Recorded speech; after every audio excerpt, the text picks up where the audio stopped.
사람들은 현대 사회를 불확실성의 사회라 이렇게 말을 표현하고 있습니다. 아마도 이것은 확실한 것이 없다는 의미가 담겨 있을 겁니다.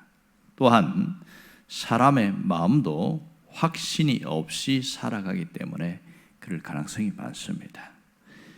내 마음이지만 내 마음대로 안 되는 것이 우리의 삶이기 때문에 그렇습니다.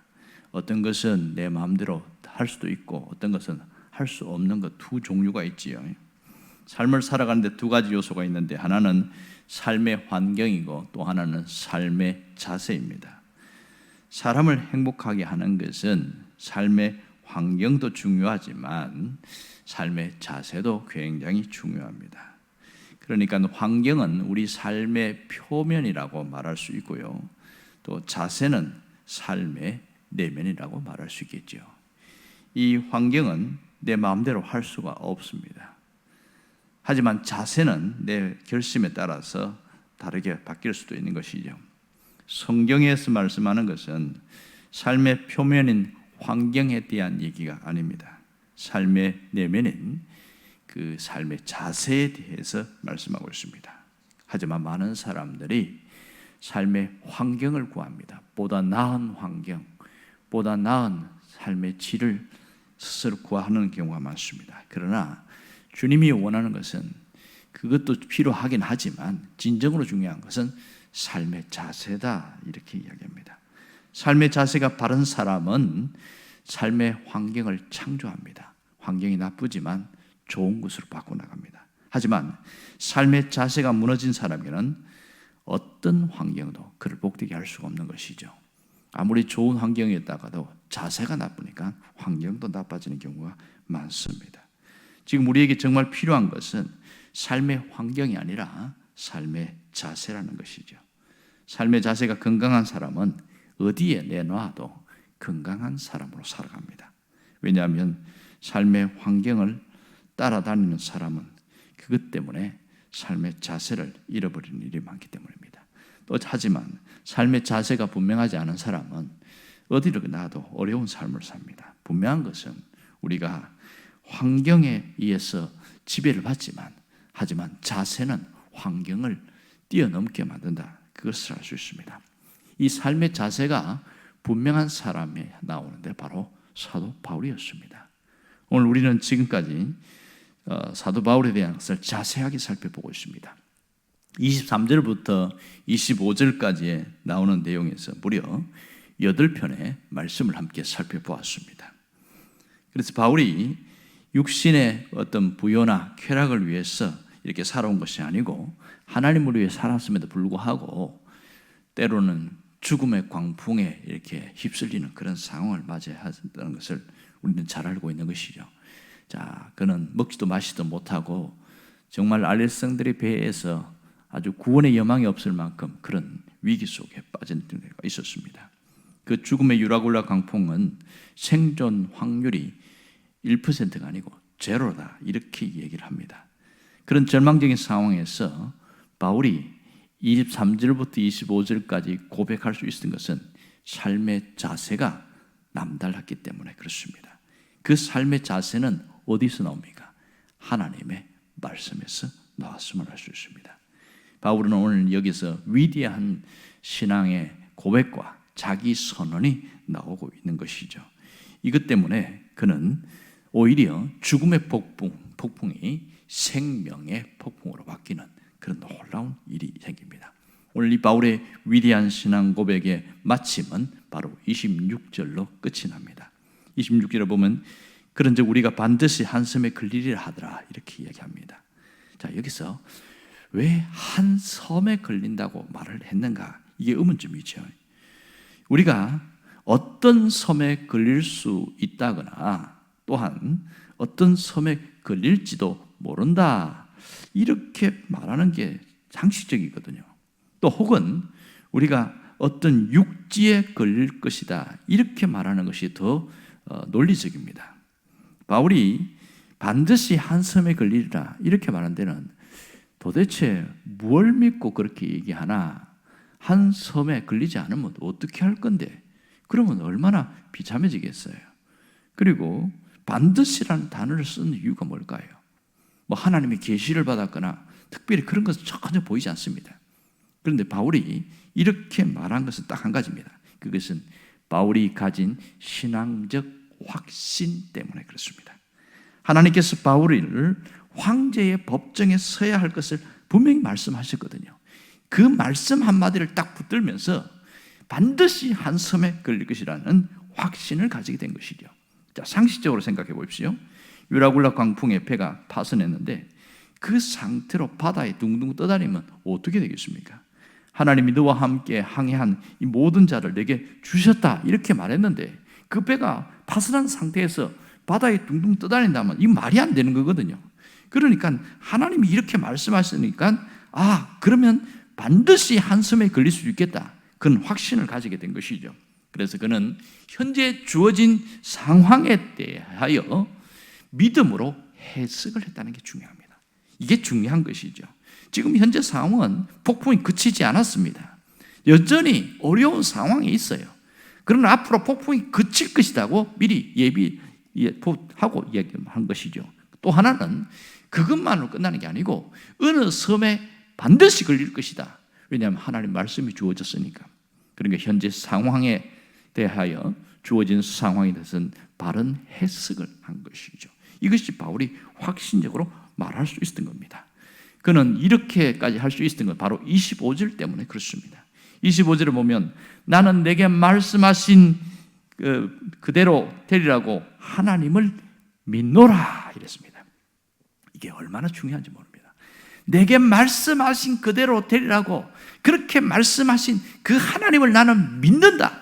이 고백이 이렇게 상황을 바르게 해석하게 만드는 겁니다.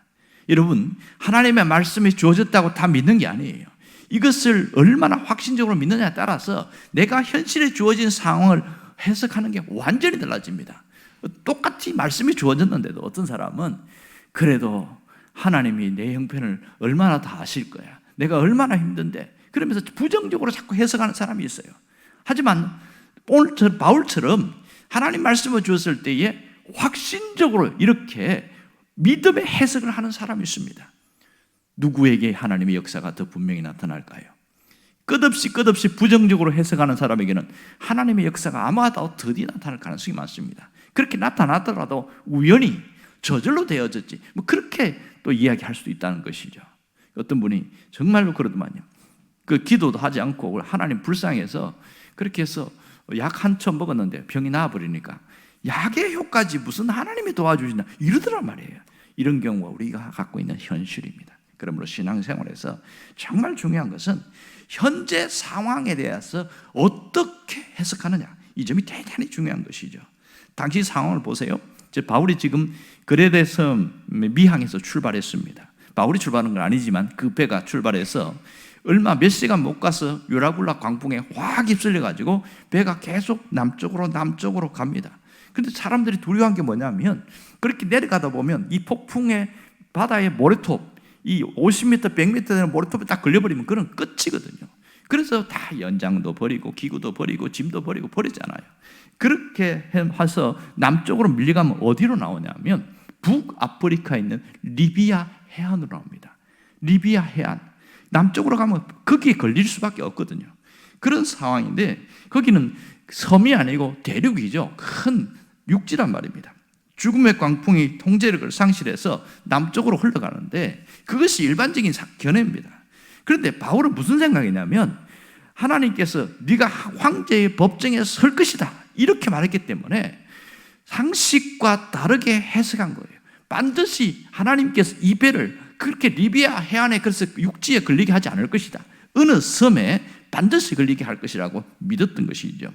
그가 믿었던 대로 정말 이 배는 이 리비아는 남쪽에 있잖아요. 그런데 로마는 어디 있냐면 서북쪽에 있어요. 그러니까 이게 우리가 상식적으로 말하면 말이 안 되는 거죠. 북서풍이 부니까 계속 남쪽으로 흘러가는데 바울은 그래도 하나님의 말씀이 있기 때문에 로마 가까이 있는 어느 섬에 반드시 걸릴 것이다. 이렇게 본 것이죠. 정말 그가 확신적으로 말한 것처럼 그가 이렇게 신앙적으로 해석한 것처럼 28장 1절을 보면 멜리데 섬에 걸렸습니다. 멜리데 섬은 지금 현재 있는 지도에 몰타 섬으로 나오고 있습니다. 반드시 한 섬에 걸리리라. 자, 이 한 섬에 걸리리라 이 단어가 헬라어 단어를 보면 떨어진다 이런 표현을 하고 있습니다. 그러니까 하나님께서 어느 섬에 떨어뜨려 주실 것이다 그런 선언이었던 것이죠. 유라굴로 광풍이 죽음의 광풍이었지만 하나님께서 너는 황제의 법정에 서게 될 것이라고 말씀하신 그것 때문에, 그리고 25절 6절에 5절에 나오는 것처럼 하나님이 내게 말씀하신데 나는 믿노라, 그 신앙적 확신이 이런 결과를 나타내는 것이죠. 이렇게 주어진 상황을 바르게 해석할 수 있습니다. 여기서 우리는 중요한 교훈을 얻을 수가 있습니다. 신앙은 상황에 대한 재해석입니다. 참된 신앙은 현재 상황을 하나님의 말씀으로 해석하는 겁니다. 이 점이 대단히 중요한 거예요. 안 좋은 상황이 생길 때에 평소 신앙의 훈련이 잘 된 사람, 하나님의 말씀으로 훈련이 잘 된 사람은 현재 상황을 말씀으로 해석할 줄 알아요. 하지만 이렇게 신앙적으로 제대로 세워지지 않고 그냥 교회만 왔다 갔다 한 사람은요, 말씀으로 결코 해석할 수 없는 것이죠. 왜냐하면 그 속에 하나님 말씀이 없으니까요. 그냥 듣기만 했으니까. 이게 차이점입니다. 여러분, 우리가 잊지 말아야 할 것은 믿음은 해석입니다. 믿음은 해석이에요. 현재 상황을 바르게 해석하는 것이 믿음입니다. 성경에 보면 바르게 해석한 사람 중에 한 사람이 야곱이 나오는데요. 야곱이 이제 고향 바단 아람에서 외삼촌 집에 떠나서 이제 고향으로 내려오다가 그때 라헬이 임신을 했는데, 근데 오는 도중에 아이를 낳습니다. 그런데요, 난산을 합니다. 아주 힘들게 아이를 낳는데 그 아이를 낳으면서 죽습니다. 그래서 그 아들을 낳았는데 너무 자기가 안타까우니까 이 라헬이 죽으면서 뭐라고 이름을 지었냐면 슬픔의 아들, 베노니라고 이름을 지었습니다. 슬픔의 아들. 그러면서 라헬은 죽었어요. 그때에 야곱이 자기 부인이 지어준 그 이름을 쓰지 않고 이름을 바꿔버립니다. 베냐민 이렇게 바꿉니다. 오른손의 아들 이렇게 말합니다. 베냐민. 이것은 하나님, 오른손이라는 것은 능력, 힘 그런 거거든요. 하나님의 능력으로 너는 힘을 얻는 이런 사람이 될 거야. 이름을 바꿔버렸습니다. 이 야곱은 참 문제가 많은 삶을 살았지만, 그러나 이 아들에게는 하나님의 능력에 사로잡혀서 그렇게 살아갈 것을 기대하는 마음으로 바꾸어놨습니다. 그랬더니 베냐민 지파에서 초대왕 사울이 나왔어요. 그리고 신약에서는 사도 바울이 나왔습니다. 여러분, 이처럼 하나님의 말씀으로 주어진 상황을 어떻게 해석하느냐에 따라서 결과는 판이하게 달라지는 겁니다. 이게 믿음 생활입니다. 현재 주어진 상황을 부정적으로 해석하기 시작하면 미래는 더 암담해지는 겁니다. 하지만 이 주어진 상황을 하나님의 말씀으로 믿음으로 해석하면 그 사람의 미래는 또 새롭게 달라지는 것이죠. 그러므로 우리가 반드시 지금까지 걸어온 길을 되돌아봄과 동시에 주님 안에서 내가 앞으로 나아가야 할 길을 내다보아야 합니다. 전망할 수 있어야 됩니다. 이것이 주님의 말씀에 했어요. 바르게 해석할 때 가능한 것이죠. 여러분, 우리가 신앙적으로 늘 보면 살아간다고 하면서 선택을 하는데, 바른 선택은 바른 해석에서 가능한 일이라는 것을 잊지 말아야 됩니다.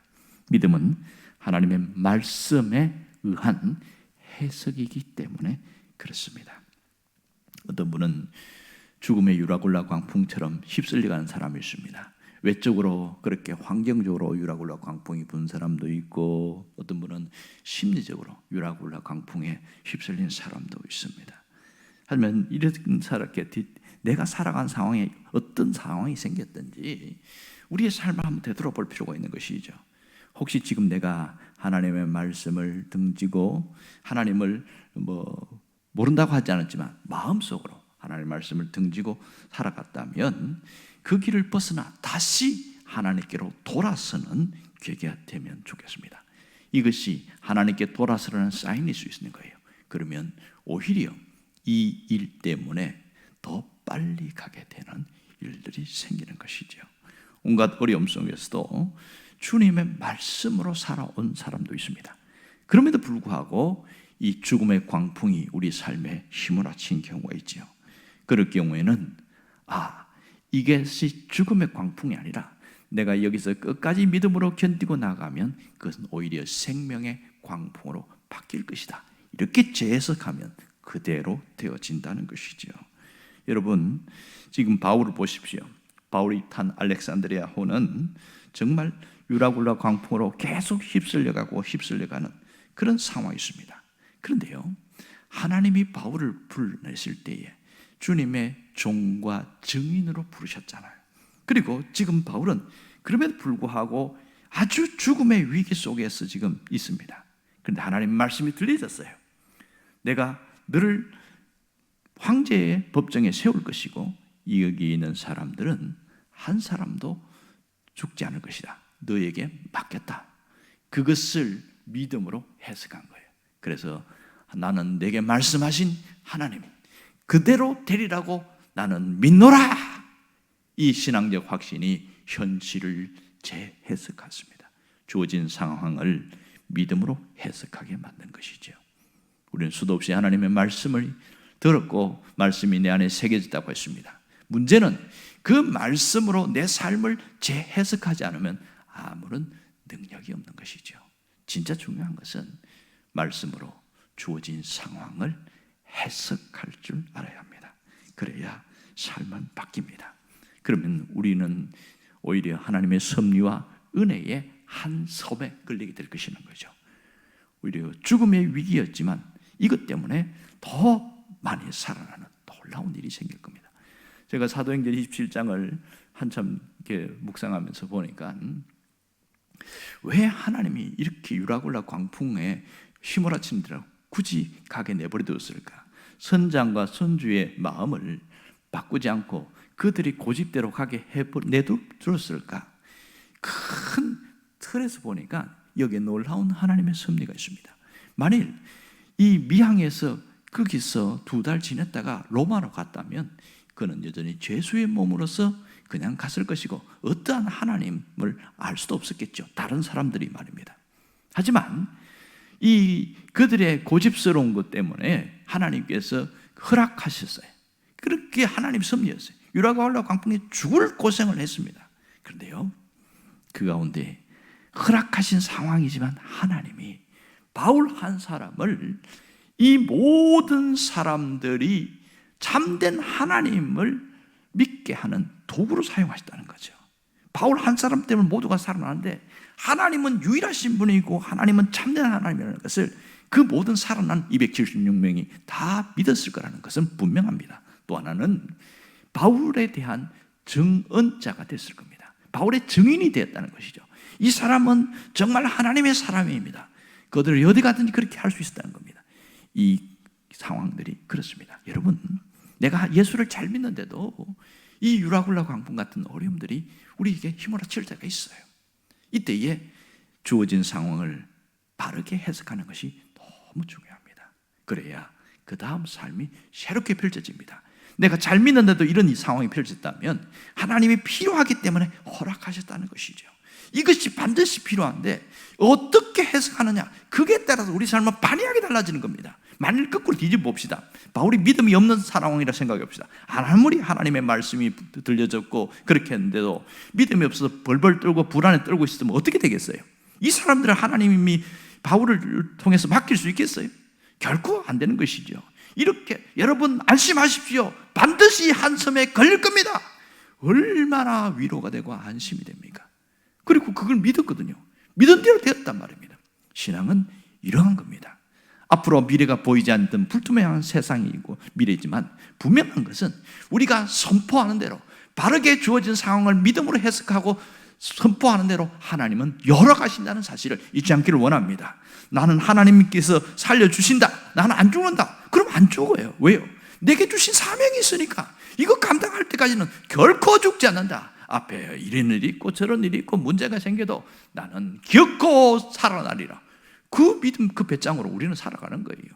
그래서 사명이 있는다는 그것을 다 할 때까지 결코 죽지 않는다는 말은 여기에서 난 겁니다. 여러분, 무엇을 붙들고 있습니까? 무엇을 위하여 살아가고 있습니까? 하나님을 붙들시길 바랍니다. 하나님 내게 주신 사명을 붙들기를 바랍니다. 그러면은 어떤 상황, 어떤 환경에도 반드시 살아난다는 것을 잊지 않기를 바랍니다. 기도하겠습니다.